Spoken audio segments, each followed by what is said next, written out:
ত্রাণ শিবিরে আশ্রয় গৃহহীনদের ত্রাণের জন্য হাহাকার, পানীয় জলের সংকট। স্বরূপনগরের ত্রাণ শিবিরে আশ্রয় 500 জন, পাচ্ছে না ত্রাণ। উত্তর 24 পরগনা জেলার বসিরহাট মহকুমার স্বরূপনগর ব্লকের 4টি গ্রাম পঞ্চায়েতের জলবন্দী হাজার হাজার মানুষ। ঘরের মধ্যে জল ঢুকে যাওয়ায় বাড়ির আসবাবপত্রটুকু আনতে পারেনি।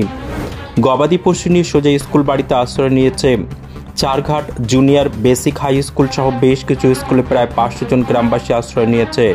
বন্ধ হয়ে গেছে স্কুলের পড়াশুনো। অন্যদিকে কয়েকটি স্কুলে হাঁটু সমান জল হওয়ায় আসছে না ছাত্রছাত্রীরা। কিন্তু যারা স্কুলে আশ্রয় নিয়েছেন তাদের একরাশ ক্ষোভ। এতটা জল ঘরের মধ্যে ঢুকে গেছে যে সব কিছু ফেলে রেখে জীবন বাঁচাতে স্কুল বাড়িতে আশ্রয় নিতে হয়েছে। কিন্তু সেখানে নেই কোনো প্রশাসনের, দেখা পাওয়া যাচ্ছে না কোনো ত্রাণ।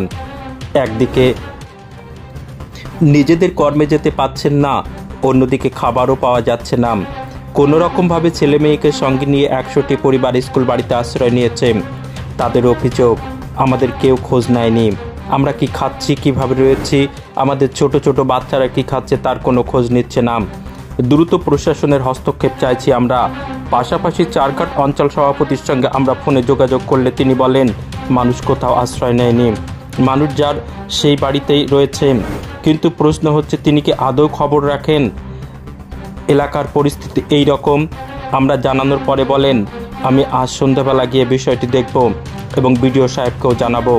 খুব অসহায়ের মধ্যে দিন কাটাচ্ছেন এলাকার মানুষ, যেতে পাচ্ছেন না, ঘরে সব কিছু ফেলে রেখে আজ জীবন বাঁচাতে ত্রাণ শিবিরে আশ্রয় নিয়েছে। পাশাপাশি এলাকাবাসীরা আরও জানান আমরা সরকারের সব সুযোগ সুবিধা থেকে বঞ্চিত হচ্ছি। আরও বলেন বাচ্চাদেরকে সাপে কামড় দিচ্ছে, সাপ ঘরের ভিতর ঢুকে যাচ্ছে, বাধ্য হয়ে আমরা স্কুল ঘরে আশ্রয় নিয়েছি। কিন্তু এখানে থেকে একদিকে যেমন বিপদ থেকে মুক্তি পেয়েছি, তেমনি পাচ্ছি না কোনো খাবার ও পানীয় জল, কোনো চিকিৎসা ব্যবস্থা। সব কিছু মিলিয়ে আমরা অসহায় দিন যাপন করছি এবং আমরা ঘরের ভেতরে যে সমস্ত জিনিস ফেলে এসেছি সব জল ঢুকে নষ্ট হয়ে যাচ্ছে। আমরা ঘর পাইনি, আমরা তিন বাপই কেউ ঘর পাইনি। আমাদের কাঁচা বাড়ি, ওই টিনের বাড়ি। আমার বাপ ঠাকুর দ্বারা আমার তো বসবাস করছে। আমার এই 70-75 বছর বয়স হলো, কিছু পাইনি। সরকারি সুযোগ সুবিধা কিছু পাইনি।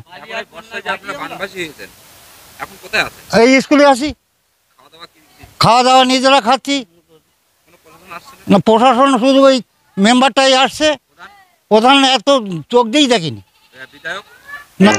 আমরা মানে মাজার উপরে জল আছে, আর হচ্ছে থাকারও কষ্ট না, হচ্ছে আমরা খেতে পাচ্ছি ঠিক মতো না, বেড়াতে পাচ্ছি না, সুস্থভাবে আছি আমরা। বাচ্চা কাচ্চা ওই মাঝে অসুস্থ হয়ে পড়েছিল, আমরা হসপিটালে নিয়ে গেছিলাম। এখন পরিস্থিতি বলতে ভীষণ খারাপ পরিস্থিতি। না, এখানে মেডিকেল টিমের কোনো ব্যবস্থা হয়নি এখনো পর্যন্ত। না, মানে আমার ঘরে একদম চাল বানাতে হয়ে গেছিলাম, মেম্বারের কাছে গিয়েছিলাম, তা মেম্বার আমার 5 কেজি চাল দিয়েছে আজকে। আমরা চাই একটু খাদ্যের ব্যবস্থা, একটু ভালো জায়গা থাকার, এইরকম ভাবে একটু যদি ভালোভাবে জায়গাটা করে দিত। যেতে পারছি না, কিন্তু মুখ্যমন্ত্রী বলছে যে বারবার তাদের কাছে কথা, কিন্তু আমরা যদি বাসই না করতে পারি সে খাওয়াটা কোত্থেকে আসবে? না, কিচ্ছু দিচ্ছে না। না না, ওই মেম্বার একটু এসে দেখে যাচ্ছে।